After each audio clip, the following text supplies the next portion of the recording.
Kaki bengkak, lutut sakit dan sendi berbunyi itu bukan kebetulan, itu gout yang sedang merosakkan sendi korang dari dalam.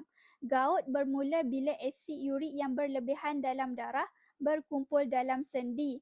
Kristal asid urik ni akan menyebabkan radang dan bengkak pada sendi dan bila dibiarkan ia akan merosakkan sendi secara perlahan-lahan.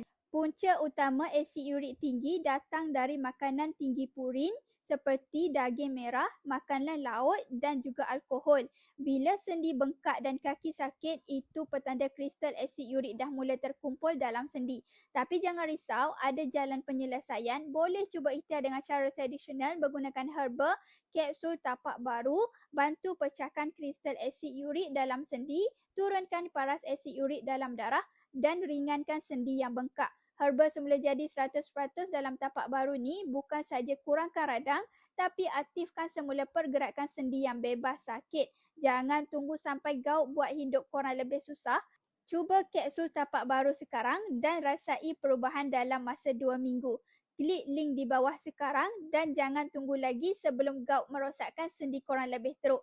Diskaun terhad, klik sahaja di link di bawah untuk dapatkan tapak baru.